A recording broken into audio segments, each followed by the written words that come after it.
Welcome two MB academy. आज की इस वीडियो के अंदर हम सी प्लस प्लस में पिंग पोंग गेम की इम्प्लीमेंटेशन करने वाले हैं। इस गेम का लॉजिक ये है कि इसके अंदर एक बॉल होती है और उस बॉल को प्लेयर की दीवार के साथ लगने से बचाना होता है। तो इसीलिए प्लेयर कभी अप मूव करता है और कभी डाउन मूव करता है। अगर हमारी बॉल प्लेयर की वॉल के साथ लग जाए तो ये गेम आउट हो जाती है। इस गेम को हम दो प्लेयर्स के साथ भी खेल सकते हैं, लेकिन इस वीडियो में मैं एक सिंगल प्लेयर की गेम की इम्प्लीमेंटेशन करूंगा। तो चलिए अब अपनी कोडिंग को शुरू करते हैं। तो कोडिंग करने के लिए यहाँ पर मैं डेव सी प्लस प्लस का इस्तेमाल करूंगा। आप किसी भी IDE का इस्तेमाल कर सकते हैं। यहाँ पर मैंने डेव सी प्लस प्लस को ओपन कर लिया है और सबसे पहले मैं यहाँ पर एक नया प्रोजेक्ट बनाऊंगा। तो नए प्रोजेक्ट को बनाने के लिए मैं यहाँ पर कंट्रोल N दबाता हूँ। तो आप देख सकते हैं कि यहाँ पर एक नया प्रोजेक्ट ओपन हो चुका है। अब यहाँ पर मैं अपनी कोडिंग करूँगा। तो कोडिंग करने के लिए मैं यहाँ पर सबसे पहले अपने प्रोग्राम में इस्तेमाल होने वाली ज़रूरी हेडर फाइल्स को इंक्लूड करा लूँगा। तो यहाँ पर मैंने कुछ हेडर फाइल्स को इंक्लूड करा लिया है। अब मैं आपको इनका यूज़ समझाता हूँ। तो यहाँ पर जो सबसे पहली हेडर फाइल है ये है IOStream। IOStream की लाइब्रेरी को हम तकरीबन हर प्रोग्राम के अंदर इस्तेमाल करते हैं जिस प्रोग्राम के अंदर हमें इनपुट या आउटपुट की ज़रूरत पड़ती है। तो यहाँ पर हमने इसको इंक्लूड करा लिया है ताकि हम Cout और Cin जैसे ऑब्जेक्ट्स का इस्तेमाल कर सकें। इसके नीचे हमने conio.h की लाइब्रेरी को इंक्लूड कराया है। conio.h की लाइब्रेरी अक्सर हम getch या फिर getche जैसे फंक्शंस को इस्तेमाल करने के लिए यूज़ करते हैं। तो यहाँ पर हमने इसको भी इंक्लूड करा लिया है। इसके नीचे हम स्टैंडर्ड लिब लाइब्रेरी है। इसके फंक्शंस भी कुछ ऐसे हैं जिनको हम अपनी इस गेम के अंदर इस्तेमाल करेंगे। इसके साथ string.h है और windows.h है और time.h है। यहाँ पर अक्सर हम windows.h को तो स्लीप के फंक्शन को कॉल करने के लिए इस्तेमाल करते हैं। इसी के साथ साथ नीचे जो time.h है इसके अंदर हम टाइम या फिर hrand जैसे फंक्शन को इस्तेमाल करते हैं। तो ये हमारी हेडर फाइल्स तो इंक्लूड हो चुकी हैं।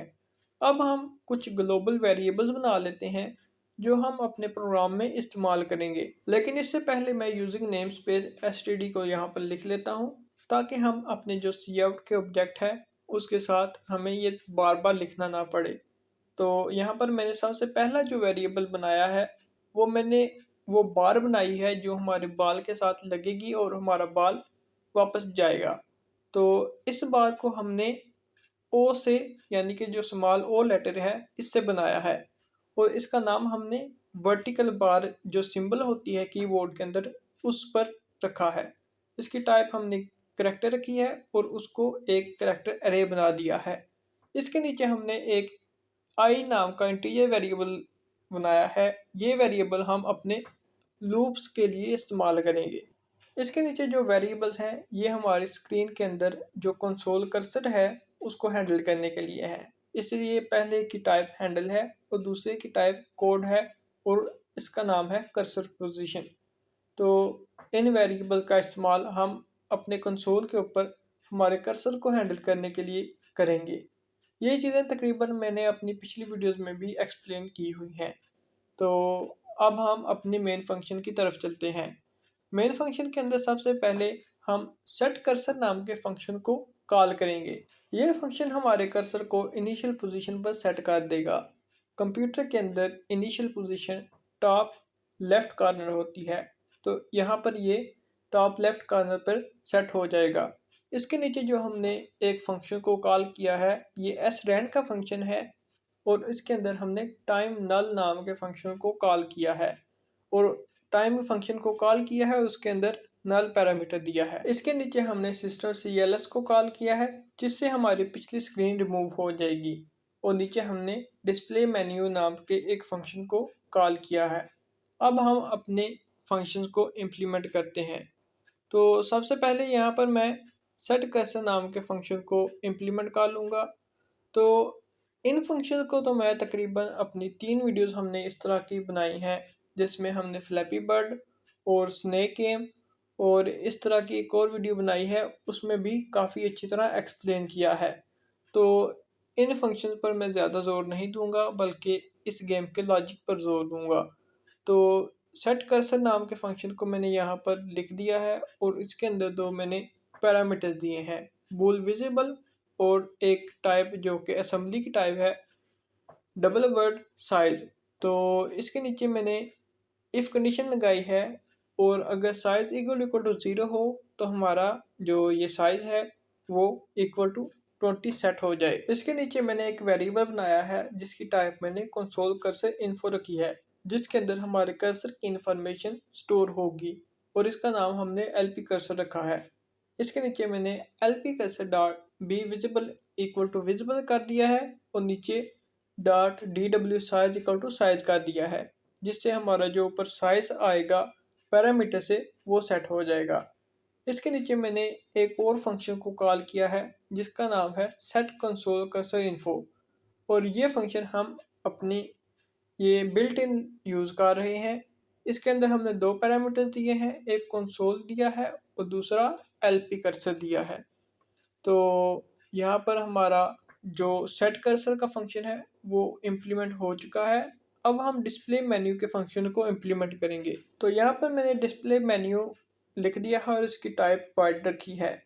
इस फंक्शन के अंदर सबसे पहले मैं अपनी प्रीवियस स्क्रीन को रिमूव करूँगा। इसके लिए मैंने यहाँ पर सिस्टम CLS लिख दिया है। इसके नीचे मैं एक फंक्शन को कॉल करूँगा जिसका नाम है HTP विंडो।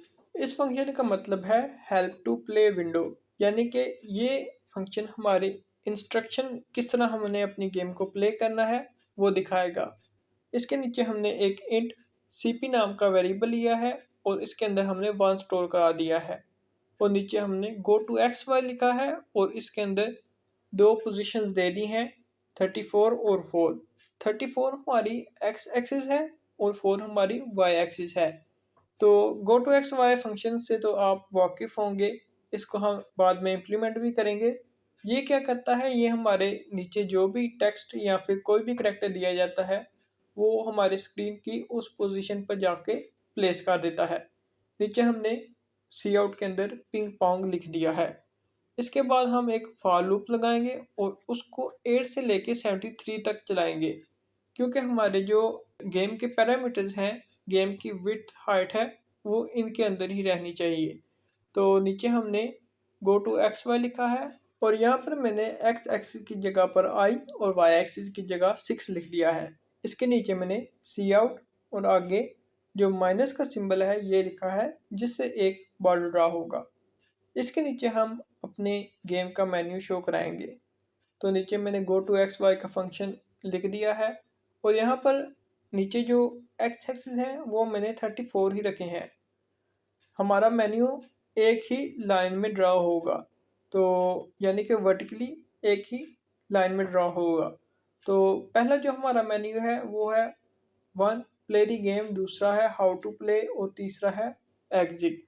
तो इस मेन्यू के बाद हम यूज़र से इनपुट लेंगे। तो इनपुट लेने के लिए नीचे मैंने सी आउट लिखा है और यहाँ पर लिखा है इंटर ऑप्शन फ्रॉम मेन्यू। इसके नीचे हमने एक वेरिएबल बनाया है जिसका नाम हमने ओपी रखा है ऑप्शन, और गेट ची के थ्रू इसके अंदर हम इनपुट ले लेंगे।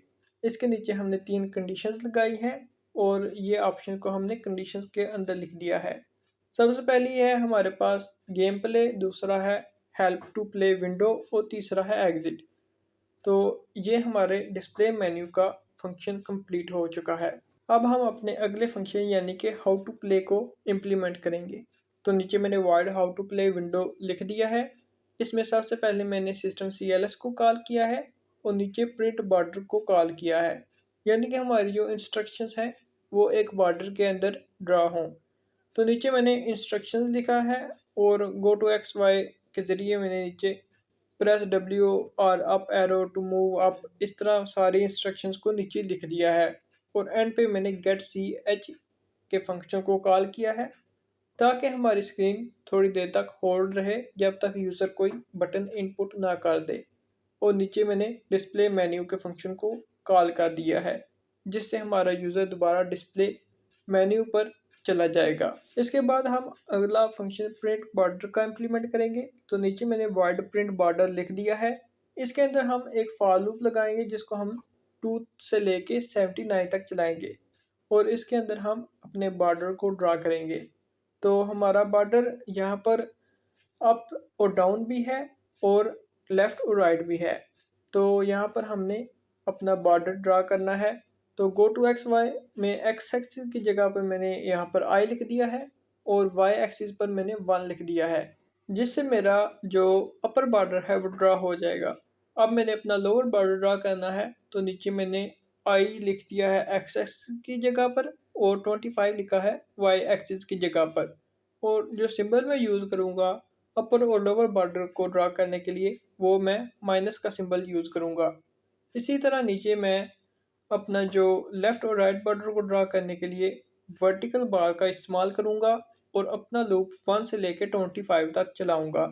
और नीचे मैंने इसी तरह गो टू एक्स वाई लिखा है, जिसमें मैंने एक्स एक्सिस की जगह फिक्स 2 रखा है और वाई एक्सिस की जगह पर आई रखा है, जिससे मेरा बॉर्डर अप से डाउन ड्रा होगा। और इसी तरह नीचे मैंने जो हमारा राइट साइड का बॉर्डर है उसके लिए हमने 79 रखा है एक्स एक्सिस पर और वाई एक्सिस पर आई रखा है। तो ये हमारा प्रिंट बॉर्डर का फंक्शन भी इम्प्लीमेंट हो चुका है। अब हम अपने अगले फंक्शन यानी कि गो टू एक्स वाई को इम्प्लीमेंट करेंगे। ये फंक्शन हम कई मरतबा पहले भी इम्प्लीमेंट कर चुके हैं, तो इस पर हम ज़्यादा फोकस नहीं करेंगे, लेकिन यहाँ पर मैं इसको इम्प्लीमेंट कर देता हूँ। गो टू एक्स वाई लिख दिया है और इसकी टाइप मैंने वाइड रखी है और इसके अंदर दो मैंने पैरामीटर्स लिए हैं, एक्स और वाई। इसके नीचे मैं कर्सर पोजीशन डॉट एक्स को इक्वल टू एक्स रख देता हूँ और डॉट वाई को वाई रख देता हूँ। और सबसे नीचे जो मैं एक फंक्शन को कॉल करता हूँ जिससे मेरे कर्सर को सेट पोजीशन पर सेट हो जाएगा। तो मैंने लिखा है सेट कंसोल कर्सर पोजीशन और इसके अंदर मैंने कंसोल जो हमने ऊपर वेरिएबल बनाया था वो दे दिया है और कर्सर पोजीशन का वेरिएबल दे दिया है। अब हम नीचे गेम प्ले के फंक्शन को इम्प्लीमेंट करेंगे। तो नीचे मैंने वाइड गेम प्ले लिख दिया है और इसके अंदर सबसे पहले मैं सेट प्लेयर यानी कि मेरा कौन सा प्लेयर है उसके लिए एक फंक्शन को कॉल करूँगा और नीचे वाइड डिस्प्ले मेन्यू के फंक्शन को कॉल कर दूँगा। इसके नीचे मैं कुछ वेरिएबल्स बताना चाहता हूँ जो मैं अपनी इस गेम के अंदर इस्तेमाल करूँगा। तो यहाँ पर मैंने स्कोर या जैसा कि इंट एस सी यानी कि स्कोर इक्वल टू 0 रख दिया है। इसी तरह पोजीशन और स्टेट 1, इस तरह मैंने ये बहुत सारे वेरिएबल्स बना दिए हैं। इन वेरिएबल्स को हम आते ही एक्सप्लेन करेंगे। नीचे हम एक व्हाइल लूप लगाएंगे जिसको हम इन्फिनिटी तक चलाएंगे। तो इसके लिए नीचे मैंने इसकी कंडीशन में 1 लिख दिया है और नीचे मैंने इफ़ गो इक्वल टू 1 लिख दिया है कि अगर हमारा गो है वो 1 हो तो हमारी गेम प्ले होनी है। तो इसके अंदर हम एक और व्हाइल लूप लगाएंगे जिसके अंदर मैंने केबी हिट यानी कि कीबोर्ड हिट नाम के फंक्शन को कॉल किया है, जिससे हमारा अगर फंक्शन कोई की क्लिक होती है तो ये ट्रू रिटर्न करेगा।